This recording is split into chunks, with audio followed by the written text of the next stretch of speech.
So everyone, we are starting I'm going to project and be a little loud for the people in the back.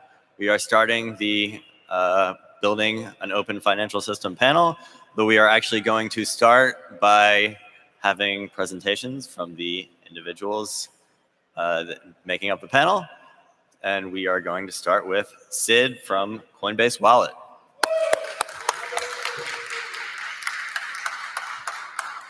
All right, morning everyone. Thank you so much for showing up first thing in the morning. Very excited to do this, excited to see all the hackers here. I'm Sid Coilo, I'm the product lead at Coinbase Wallet. And today we're gonna be talking about building an open financial system. We're pretty lucky to have, I think with me, some of the pioneers of decentralized finance. And so we'll go through each of these projects one by one and then settle in for some Q&A. So let's start with Coinbase Wallet. 1 second. There we go. So Coinbase Wallet is a user-controlled mobile crypto wallet. And it supports not just Ethereum, but also digital assets built on top of Ethereum. So ERC20 tokens, as well as ERC721 collectibles. It's also a dApp browser, where we try and curate the best dApps out there in the ecosystem. But we use Web3.js, so we're interoperable with any dApp. So if you've built a dApp and it's mobile responsive, it should work on Coinbase Wallet. We call Coinbase Wallet the consumer gateway to the decentralized web. We're a mobile app, once again, available in the App Store. If you haven't tried it, you can go to the App Store or the Play Store and check it out. Now, the reason we built Coinbase Wallet at Coinbase is that we feel it's going to help kick off the second phase of crypto adoption. So the first phase of crypto adoption, as we see it, is the investment phase. And this was really about helping people go from fiat into crypto and make it really easy for them to do that. So our first few businesses were the consumer brokerage that you probably used, Coinbase.com, and then the exchange, and then followed by a few other institutional focused businesses. But we believe the second phase is what we're most excited about. And that's the adoption phase and the utility phase. So that's where people are actually using crypto for things. And in order to use crypto, you need to have your own wallet. Another big reason that we built Coinbase Wallet is that we believe that a wallet and crypto should be available to everyone. And an open financial system, by definition, is available to anyone, anywhere in the world. And so that's why, unlike regulated exchanges or regulated products, with Coinbase Wallet, anywhere in the world, all you have to do is go to the App Store, download the product, and you now have a wallet that you can access all of the crypto space. And finally, dApps, right? That's why we're all here today. We've seen an explosion of building in dApps, right? 18 months ago, there were almost no dApps. Now there's almost 2,000. And we wanted to create a platform that lets you access these. You know, if you look at the dApp space, there's a bunch of different kinds of financial services dexes. There's marketplaces, there's social media, there's jobs. And underlying that, there's a whole set of infrastructure, which is different kinds of token standards, protocols, side chains, identity standards, stablecoins. And what's really missing is a really easy-to-use product that lets a user who's new to crypto navigate all of this ecosystem. If you go back 10 years, right, we used to have phones and we used them to make phone calls. And then the iPhone came along and emerged as the portal to explore the new world of internet-connected mobile financial applications. And really, it changed what the word phone even meant. And that's what we're trying to do with a wallet. We're saying a wallet is no longer just some place that you store your crypto. It's actually a portal into this whole decentralized web and the gateway to access all of these applications. We've also worked hard to make wallet as developer-friendly as possible. So if you're building a dApp at the Hackathon, we support testnets, we support custom tokens. We use secure enclave technology to safeguard your users' private keys. And so, we've tried to make it really easy to build on. We're also offering a prize. So we have the Coinbase Wallet prize at ETHSF for the best mobile-friendly dApp. It's a $1,000 prize. It doesn't have to be a mobile-only dApp, but as long as it also works on Coinbase Wallet and you have a mobile-responsive front end, it should work and you should be eligible. If you have any questions or you need help building, just go to wallet.coinbase.com. We have a really user-friendly guide written by Pete Kim called Building Mobile dApps. You can also reach us on wallet.devs@coinbase.com, or we have a Discord, so you can reach us there as well. Thanks very much, and happy biddling.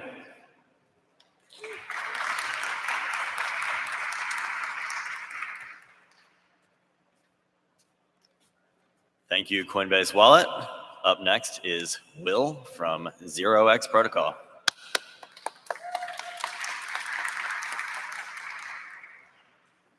Hello. Hope everyone's having a good morning. So I didn't prepare a presentation for this event, so I'm going to use an older presentation and we'll try and get the main ideas out there. So 0x is an open protocol for low friction peer-to-peer exchange. And why does this need to exist? We believe that the world's value is becoming tokenized. So all forms of value that exist in the world, we believe will eventually be represented as digital tokens on public blockchains like Ethereum. So this ranges from traditional assets like fiat currencies, stocks, bonds, prediction markets, video game items, software licenses, really anything you can think of. It makes sense that these assets are moved onto globally accessible open rails, public blockchains. So if all of these assets are going to be tokenized, you need a way to exchange them. Without diving too deep into how 0x protocol actually works, what does it mean that 0x is a protocol? So 0x is not a decentralized exchange. It is a protocol that allows people to build decentralized exchanges on top of it. And it uses a method called off-chain order relay. So why build an open standard for decentralized exchange? What's the benefit to doing this? And the reason is because, as we're already seeing today, there's many different decentralized exchanges that are being built on the Ethereum blockchain. We don't really need to have like 20 different smart contracts all doing the same thing. It means that the users have to trust many different smart contracts with their valuable digital assets. It means that there's duplication of effort and 20 times more opportunities for bugs and ways to attack these smart contracts. Secondly, if you have an open standard for exchange, it allows us to create a set of developer tools that are robust and provide a very good developer experience. And if many relayers, so these entities that kind of shuffle orders back and forth between different counterparties, if they're all built on top of the same exact open technical standard, it allows them to share liquidity between them. It allows different decentralized applications to pull liquidity from these relayers, and it leads to a more liquid and deep market. So this is a pretty old slide, but since we launched 0x version 1 in August of 2017, there's been a variety of really cool decentralized exchanges that have been built on top of 0x, and there continues to be a lot of really great development on top of 0x today. But what's really exciting is that we just recently shipped 0x protocol version 2. And 0x protocol version 2 opens up a ton of new possibilities for developers that are creating marketplaces or dApps on top of Ethereum. And the reason, there's many features that are worth exploring, but because I have limited time, I'll just talk about one that's particularly exciting.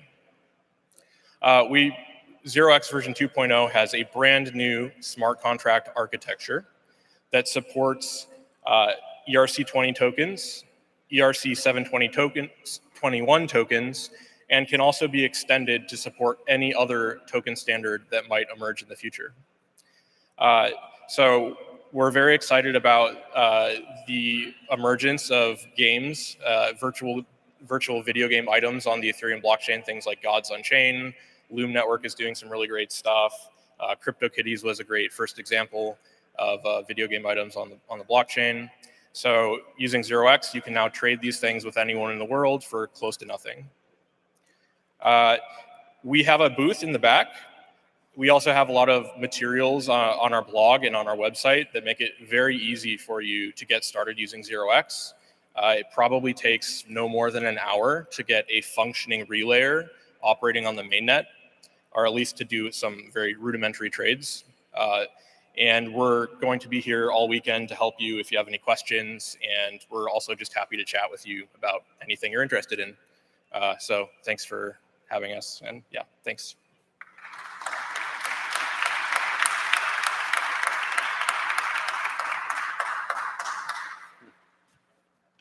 Thank you, 0x.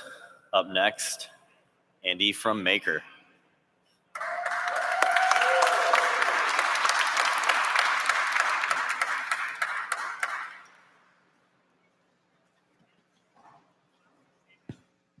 Hello, my name's Andy, and I represent the MakerDAO project. And we seek to create a cryptocurrency called Dai. Dai is a stablecoin, which means that it is a cryptocurrency with low volatility relative to the world's most popular fiat currencies. And this makes it more useful as a form of digital money. Because as you know, Bitcoin and Ether and other fixed supply cryptocurrencies are famous for their insane, sometimes almost reckless volatility, and are not suitable for use in the normal world of business, which has hindered mainstream adoption of these open crypto networks. So Dai and other stablecoins seek to usher in the next wave of adoption and make crypto networks more suitable for use in business. So how does Dai work? Dai can be issued by anybody in the world when they take one of their crypto assets, such as Ether, and lock it up in the MakerDAO Dai credit system smart contracts. They lock it up as escrow or collateral, and then issue Dai against it by borrowing it. Later, when they want to retrieve their collateral, they simply return the Dai that they borrowed, plus a fee based on how long it was outstanding. This system of credit, borrowing, lending, and returning plus a fee should sound very familiar to anybody who's ever used the world of traditional finance, right? So what we're doing is we're taking a very intuitive, sort of recognizable idea and transplanting it onto the Ethereum blockchain. So how does it work, this system of collateral, this system of credit, right? How do we know what assets can be used as collateral in the system? This is decided by the owners of a second token called MKR. MKR is the administrative or governance token of the network, and its holders make decisions about what types of assets can be used as collateral in the system. In exchange for their services and the work that they do managing the portfolio of collateral assets, they receive the fee that Dai borrowers pay when they pay back what they borrowed to retrieve their collateral. And in this way, the incentives are aligned where the maker holders basically work together to provide a service for the Dai holders and make sure that all Dai is backed by high quality, valuable assets. So on the flip side, if they do a bad job, then the value of MKR is tapped to back any positions of borrowing that were backed by assets that were unfortunately valueless, right? If an asset suddenly goes to zero overnight, then the value of MKR is used to back Dai. So there's sort of two sides of the equation. On the one side, if the MKR holders do a good job, then the value of MKR should be expected to become more precious. And then on the flip side, if the MKR holders do a bad job, then the value of MKR should be expected to depreciate. So this is a very sort of simple system. It's one of the oldest Ethereum projects in the entire space. We actually created the project before Ethereum even launched. We've been working for a long time, and last year, in December of 2017, we launched the first version of Dai. It's live today. There are about 53 million Dai in circulation today, and all of them are issued against ETH. This is because the first version of Dai can only take ETH as collateral. But over the last year, we've been diligently hard at work on the next version of DAI, which will be able to take any type of Ethereum asset as collateral, which is a very exciting sort of next step in the overall stability of DAI, right? Because if you have many different types of assets backing DAI, then that means if any single one of them experiences a sudden decrease in value, then the value of the other ones can be used to protect the entire system, right? So we're sort of consolidating a lot of this risk. So that's a very basic overview of the system. Like I said, we just recently released the code for our next multi-collateral version of the system, which is very exciting. We're hoping to launch very soon, probably towards the beginning of next year. If you have any questions about this, because this is like a super high level overview, I skipped basically every detail that there is in the system. But if you want to come and poke holes in it and kind of figure out how it works, then come find me afterwards, or anybody at the maker table down there.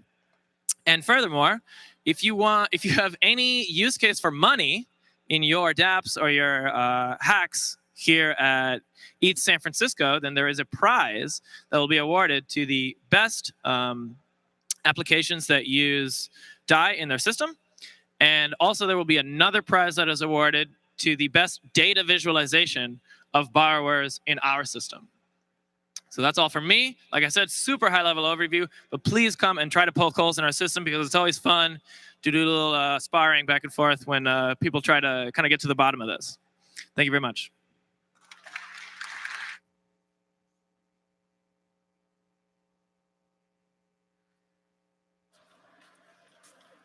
Thank you, Maker. Up next, Robert from Compound Finance.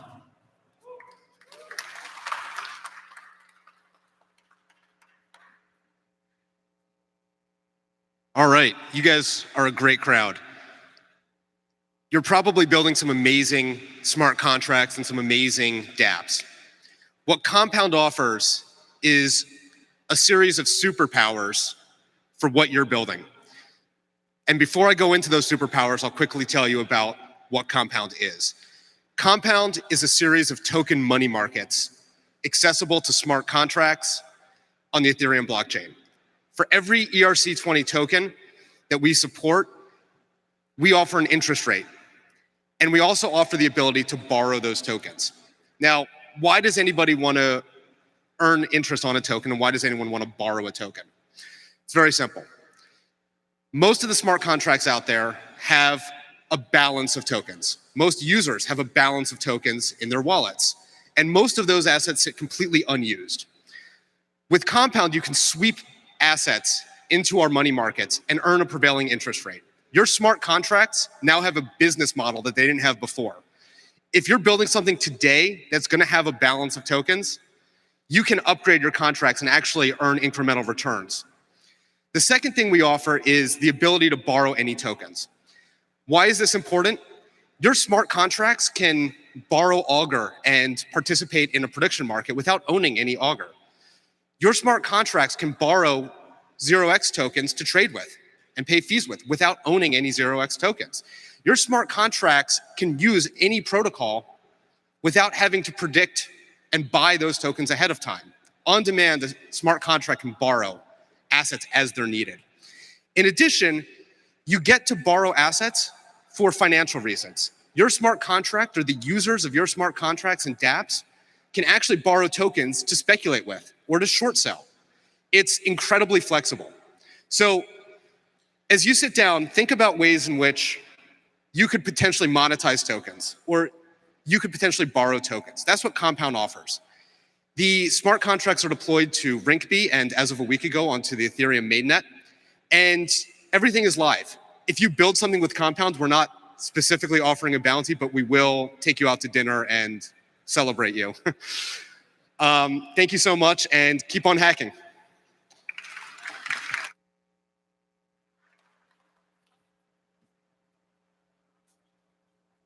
Thank you, Compound. And up next, Nadav from Dharma.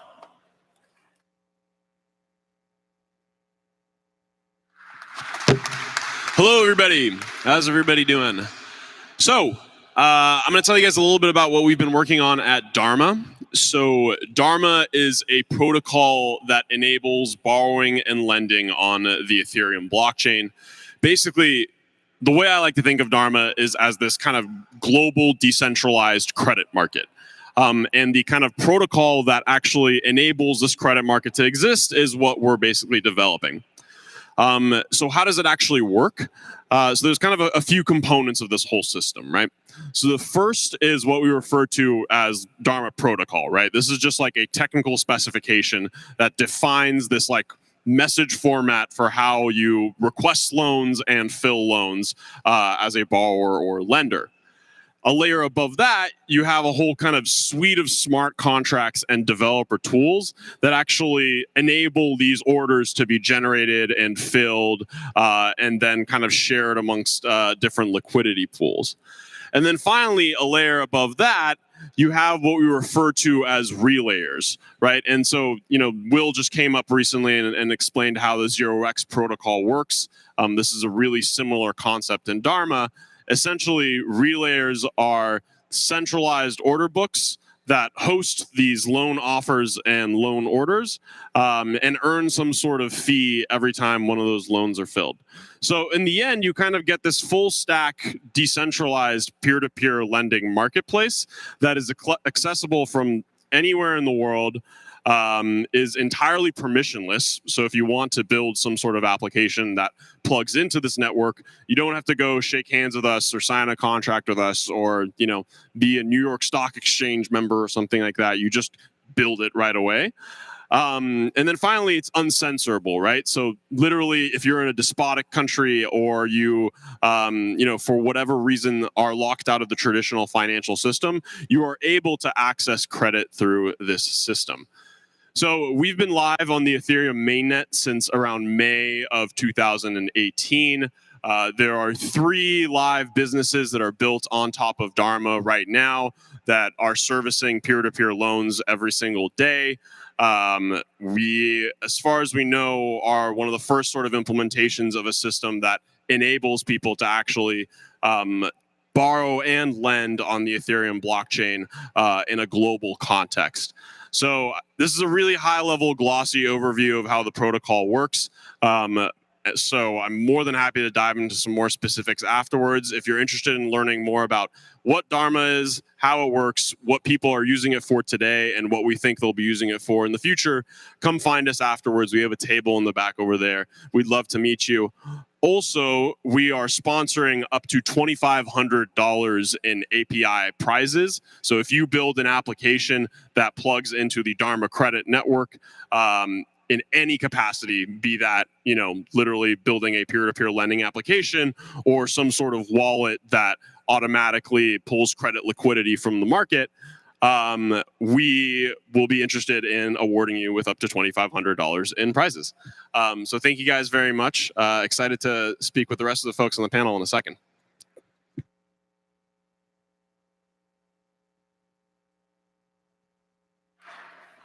You can just stick around and we'll have everybody else come up. It's time for panel building an open financial system.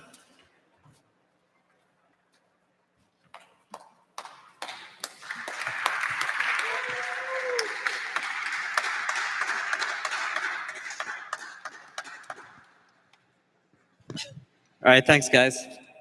Those were amazing intros. I'm just going to do a quick recap. I just took some notes on what each of these projects is for people that are new, right? Will Warren, founder of 0x, an exchange for a protocol for decentralized exchange. And you read in the news every week about an exchange being hacked somewhere in the world.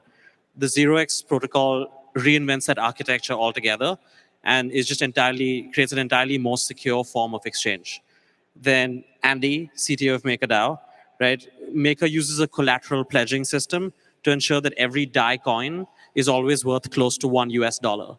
So effectively creating a digital dollar but with all the benefits of crypto, trustlessness, and borderlessness. And then Robert, founder of Compound, makes it really easy for you to either lend or borrow on the blockchain. And instead of having to go out and look for counterparties, the smart contracts handle that for you. So they balance supply and demand. And all you do is, if you're writing a dApp, you just look up the smart contract, deposit money or borrow money. So that's great. And then finally, Nadav, a protocol for tokenized debt with Dharma, right? Anyone, anywhere can just start to issue debt or accept debt orders. So, really exciting. And I think what's most exciting is how all of these products tie together, right? If you really want to illustrate what an open financial system is, right? Anyone can install a wallet, like say Coinbase wallet, fill it up with ETH, then they can go to a 0x relayer, convert that ETH into DAI trustlessly. Then you can send that DAI to say my family in India, and they can receive it and treat it just like as if it was a US dollar. Or I can take some of the DAI and go to Compound or go to Dharma and either invest my money or issue debt or lend money to other people. And so really all of this happens we didn't do any business development agreements between each other.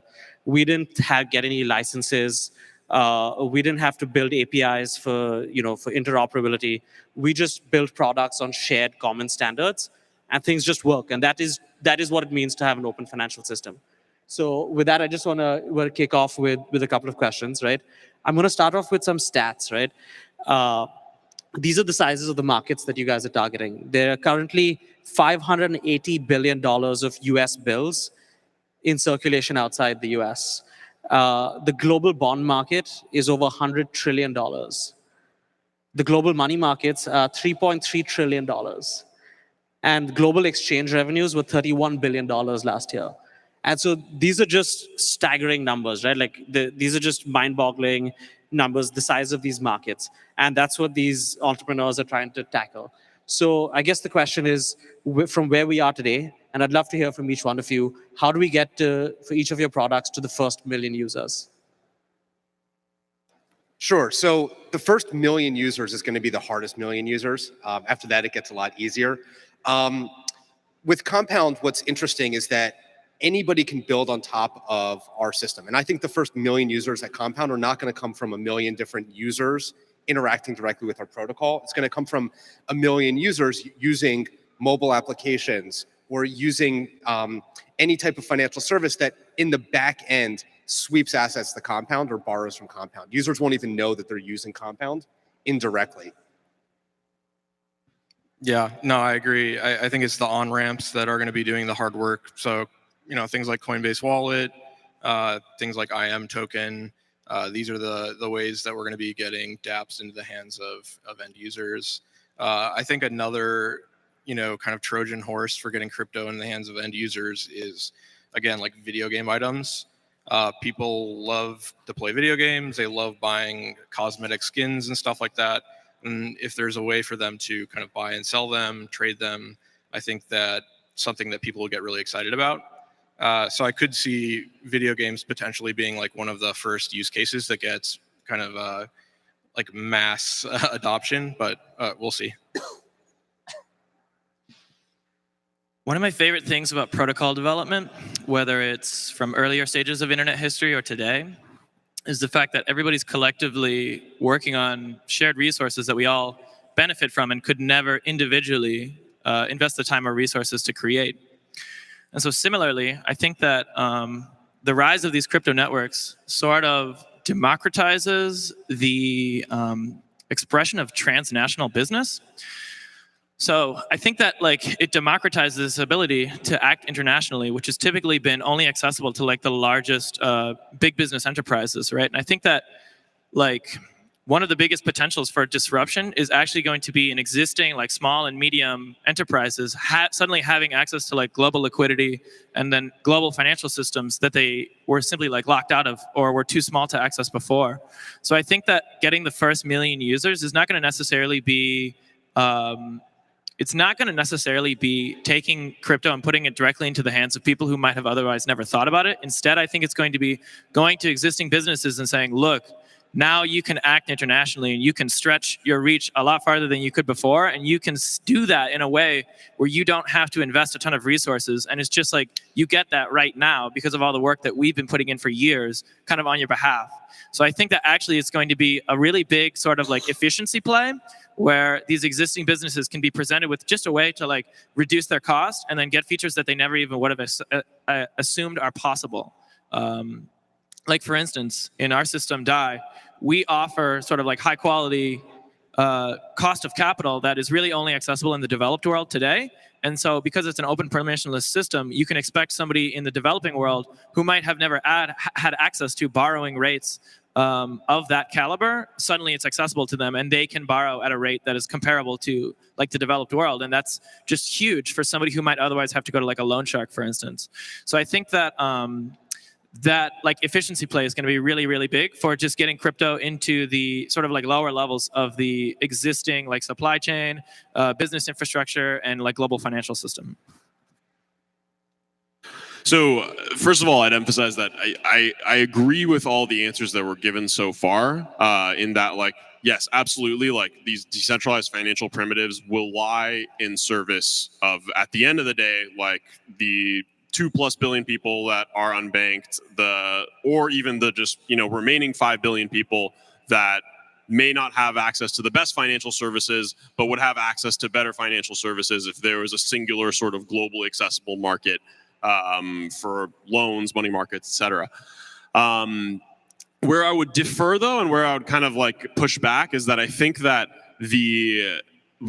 given the sort of state of UX in this space right now, using financial services that in some capacity interact with the blockchain has a lot of friction to it, right? Like it's something that is like largely, at least right now, accessible to mainly technical audiences. Now that's obviously going to change, and like everybody here is making a bet on the fact that that's going to change. But I think that like at least for the foreseeable future, for the first million users or so, it's more likely that those are going to be people that didn't have access to whatever this financial service is in like the analog world, than it is necessarily these people being like your average run-of-the-mill like consumer lending customer, right? And so I like the example that Will gave where he mentioned kind of gaming as like a Trojan horse here, and I think that's like a great example, right? Whereas like it's like if you look at these sorts of emerging economies in which there just literally is no financial system, that's where we have the best beachhead of making a difference, because we don't have to compete with the existing UX of the financial system right now. And so while we're waiting for like wallet technology to catch up, for the blockchains to scale themselves, it makes more sense to tackle markets which just don't have any sort of financial system in them right now. And I think that's reflected in the fact that when you look kind of when you look at all the lending protocols, for instance, or any protocol that touches lending, like the people who are taking out those loans, for the most part, are doing it for speculative purposes, right? Like they're mainly right now doing it to either like short various assets on the Ethereum blockchain or to take some sorts of levered longs here. And the reason why I highlight this example is because the reason they're doing that, even though it's like totally crazy, insane UX to use a blockchain right now, is that there's just not really good alternatives for these things. Like if you want to like short a random ERC20 asset, there's not really good established markets for that. And so the point that I would make is that I think that it's much more likely that the first million users come in from like the esoterica, and they come in from the margins and like from random lending markets that didn't necessarily exist in the analog meat world. It's much more likely that that's going to be the case than it is that like, it's going to be people doing kind of traditional meat space like financial services directly on the blockchain. Yeah, I love that answer. And, this actually brings me to a question I wanted to ask Andy, which is to your point, Nadav, that sometimes the best places to launch a product are where people don't have access to that service and they really feel the pain.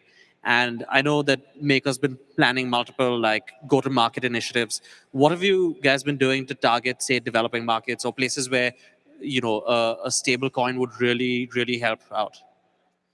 The big announcement that we made this summer was with TradeShift, which is a supply chain platform that's trying to digitize the very, very analog process of the supply chain.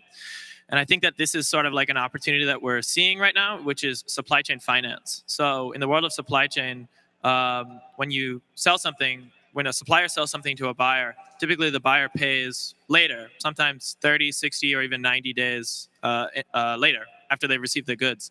And that creates a huge cash flow problem for the supplier. Now, that's usually fine for like a large player, but like I was saying, these small and medium enterprises have a lot of trouble with this cash flow because they have no access to credit, especially if they're in like the developing world. And so we literally see like coffee growers in Guatemala, shrimp fishermen in Thailand having to go to local loan sharks and accept loans at like 300% interest because that's literally the only thing that they have access to. And that's terrible. You know, it like breaks my heart to know that people are getting squeezed like that. And so I think that this is like a huge opportunity that we're seeing on the credit side. Now on the stablecoin side, because we really have two things here, right? We've got a credit side, the ability to borrow, and then we've got the stablecoin DAI, which is the ability to exchange. On the stablecoin side, I actually completely agree with Nadav and say that for users of blockchains, and particularly dApps, there's just no good opportunity to, like for instance, Augur, right? You have to use ETH to bet an Augur. It's a very novel, interesting system, but the fact that ETH is there just presents like such a UX headache for them, and it's just not their core competency to create a stable medium of exchange. So I think on the stablecoin side, a lot of it will be other interesting novel dApps that just simply need DAI to even exist, to even conceive of their own existence. And Robert and Nadav, we were talking about the difficulty of switching gears a little bit in lending markets, creating liquidity by getting both sides of the markets. So specifically around people that are actually looking to borrow, what are some of the difficulties you're seeing there, and how do you plan to solve it? So at Compound, there are no counterparties to lending and borrowing. The protocol itself is always willing to accept your assets, or it's always willing to lend to you. And what that means is you don't have to find somebody with the exact opposite view of you at the exact same time. So there's no duration that you have to agree to. There's no interest rate that you have to agree to. There's no counterparty with the exact opposite view of yours with the same credit parameters or collateral requirements as you. You can simply call a supply function and it always works. And you can simply call a borrow function and it always works. What we've done is we've eliminated all of the frictions and replaced them with a very simple spot interest rate that's always available to you. And so that's our approach to allowing a market to grow, is making it always work instantly. You don't have to wait for any other counterparty to come to existence. And so it reduces the difficulty of scaling a two-sided marketplace. Yeah, so I think one of the biggest, so you were asking about the challenges, is that correct? Yeah, challenges, especially around liquidity on both sides. Yeah. So I think I'll kind of address this question in two parts. So the first part is like challenges in secured lending. So if we're dealing with collateralized loans, so pretty much all lending that is happening in the decentralized financial space right now is like fully collateralized, right? So if you're a borrower, you have to put up a bunch of DAI as collateral if you want to like take out a bunch of ETH or what have you. And in the collateralized lending realm, I'd say the biggest challenge that I've seen so far is that there just seems to be a big supply side glut, right? So there seems to be a lot more people that want to lend out their assets and earn some sort of interest rate right now than there are that actually want to like borrow these assets to like short them or what have you. And so we have a lot of ideas on how we want to like actually address that. I think like it really lands like all over the place, right? Like we need better UX at the end of the day. Borrowers need to like have a better experience when they're actually taking out loans. There need to be like more flexibility in the actual terms of the loans that they're taking out, in the collateral ratios that they have to like put up. So essentially, I think there's not one silver bullet answer. I think there's a lot of things that need to be addressed in order to like get volume up on the borrower side. On the unsecured side, there are enormous challenges, right? So if you want to do unsecured lending in which there isn't any sort of collateral that has to be put up by the borrower, which is kind of like the holy grail, like that's like what we want, right? Like that would be the dream if like anybody in like a developing world country or something could take out a loan and DAI and not have to put up any collateral. For that, we need good identity systems, which have yet to been like really cracked yet. There's a lot of smart people working on it, but at least I haven't really seen anything come to market yet that's like gotten meaningful product market fit. And then like the next step beyond that is having like good reputation systems, right? So like being able to essentially judge people's credit worthiness. Similarly, really smart people working on that right now, but it's super early and we haven't really seen that happen quite yet. Yeah, identity stuff, lots of people working on it. You can see where it fits in with unsecured lending. What about with the exchange? Is identity important to the exchange space? Say again? Is identity important to the exchange space? I think it will be for assets like securities. So if you want to issue an asset as a token on a blockchain and you need to comply with existing regulations, compliance is critical. You have to have identity there. So there's a variety of projects that are working on KYC AML and identity, which inherently require identity solutions that we're pretty excited about. 3 off the top of my head that are really cool are Harbor, Polymath, and Zeppelin's transaction permission layer are all really cool.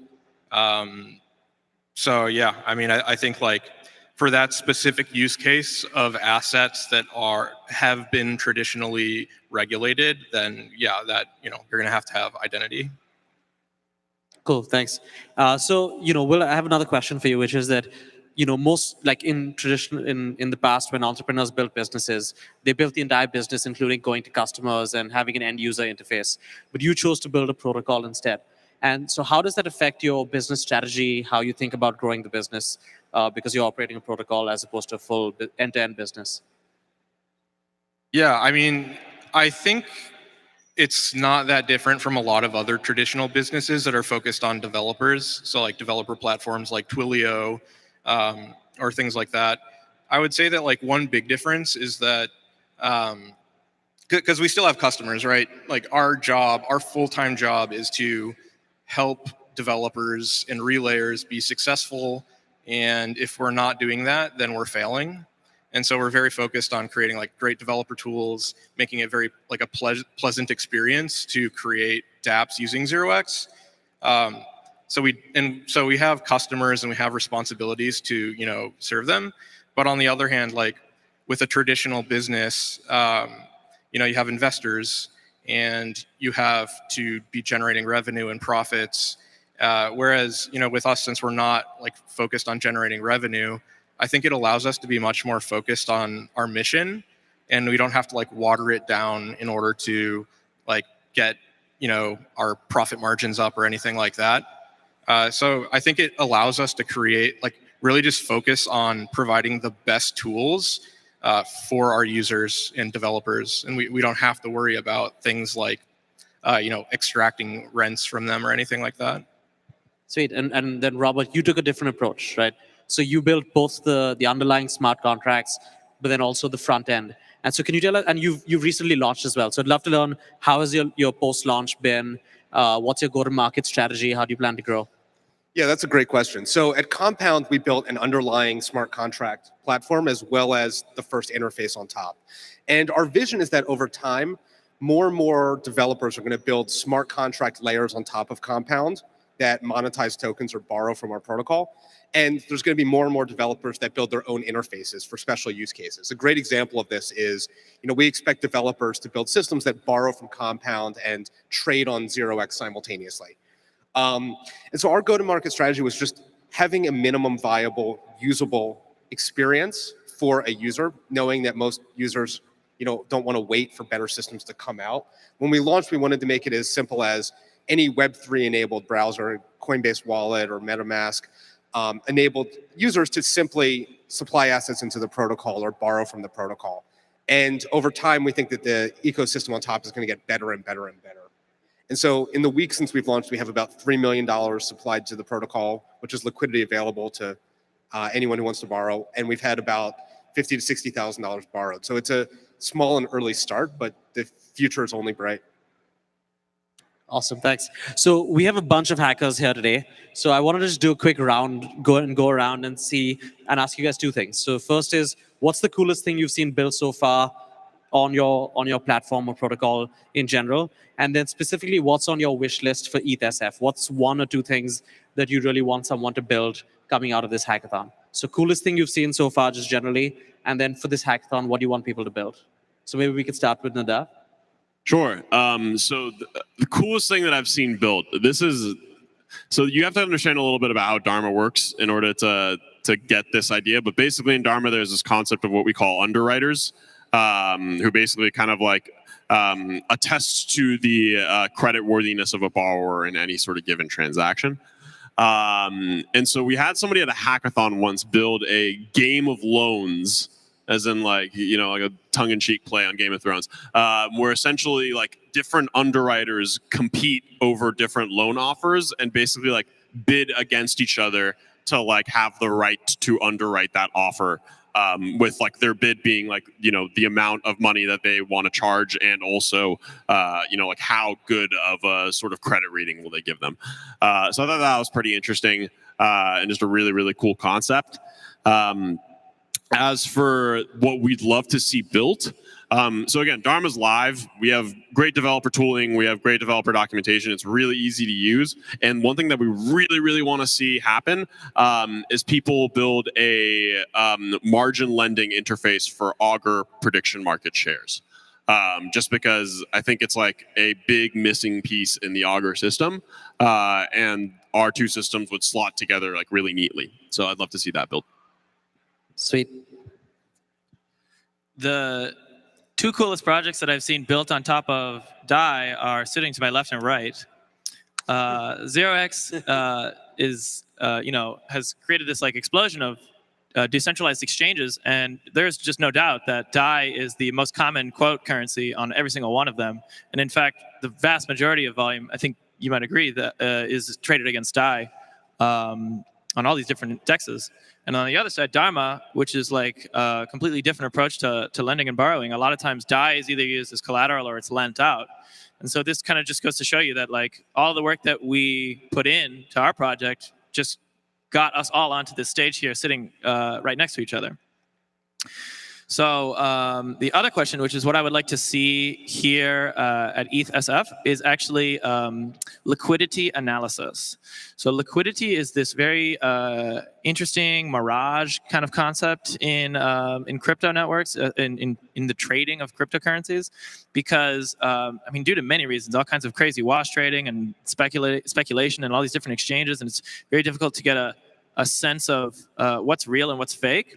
And so we have like a huge need at Maker to do this liquidity analysis. And so we are planning like a really sophisticated sort of strategy about how to discern what is real and fake liquidity. But I think that it could be a really interesting hack here at the conference, and just to kind of like make it a little bit more accessible and bite size. The thing that I would like to see is somebody take CoinMarketCap data and then just figure out a way to figure out who's just like a long-term cold storage hodler, and then figure out like what's the float, what's the actual trading float of these cryptocurrencies, and then say, okay, what's the real market cap? Because we've got the float and then we've got the price, and then we can see what is the actual real market cap of people who are trading this, and just kind of discount the long-term hodlers because they're just like a completely different class of trader or investor. And when they take their stuff out of cold storage, that's when it becomes sort of part of the market cap, because it can affect the actual price. So if anybody wants to do that, you'll become my best friend. I'll give you any prize you want, and it's really, really something, because the CoinMarketCap and the crazy market cap valuations that we see on CoinMarketCap are just fake news. They're not real in any way. So I want to know, what is the real market cap of these assets? I think a lot of the relayers, it would be like foolish of me not to say that they're like building the coolest things on top of 0x, but maybe like the less traditional use case for 0x that I thought was really interesting. So I don't know if people here are like, if they've looked on Etherscan and they just have like tons of these like crappy tokens that have just been airdropped on them without like, you don't want them, but they just like were sent to you. So this project called Open Relay, what they did is they did an airdrop, but they used 0x in order to make it something that you have to opt into. And so what they did is they created a 0x order specifically for every single account on Ethereum. So like 30 million 0x orders.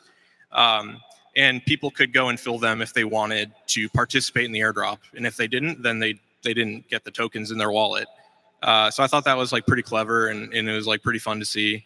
As far as a use case that we're really excited to see at the hackathon, so there was a team that I talked to yesterday that was doing something pretty cool. They want to use Augur plus 0x to create prediction markets, but very specifically focused on like synthetic stocks. So it's kind of shitty if you're not in the United States, you're not able to access a lot of the publicly traded companies that are here, which have traditionally done very well. So companies like Google or Apple or Tesla, it's very hard to access these things if you're not a U.S. citizen. So if they're able to create essentially like a synthetic version of these assets that are globally accessible, I think that would be really powerful and potentially kind of serve as a equalizing force. So I think that's pretty exciting. I want to see how it turns out. So it's been about a week since Compound launched, and so far the most interesting things built on top of our system are actually informational dashboards. We built one public informational dashboard. We've had 2 developers launch really interesting dashboards on top that analyze the markets and the liquidity and the health of the different assets. And so that's been the most interesting thing so far. The simplest thing that I would love to see built at San Francisco is something that borrows from Compound and immediately trades using Kyber or 0x or any other trading protocol. So one click being able to short sell an asset or one click being able to margin long an asset. It should be relatively easy to do. If you have any questions, talk to me afterwards. Awesome, thank you. And coming from the wallet perspective and from a mobile wallet perspective, I can tell you that we've loved seeing the first era of dApps, where the full force of like what the protocol enabled was made available.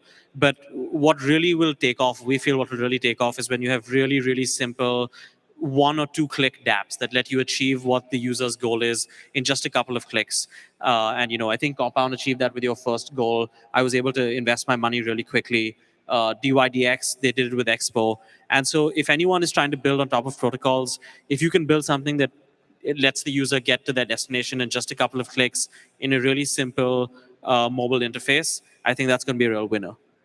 So, with that, I think we're almost out of time. If there's any questions from the audience, we're happy to take them. No questions. Come on, guys. That's fine. We're all going to be around. You can come and talk to us. We're happy to talk to you if you're building any dApps, or if you just want to discuss decentralized finance and what we've been building and what you've been building. Thank you so much, guys. This has been amazing. Thanks for joining us. And everyone have a great day. Thank you.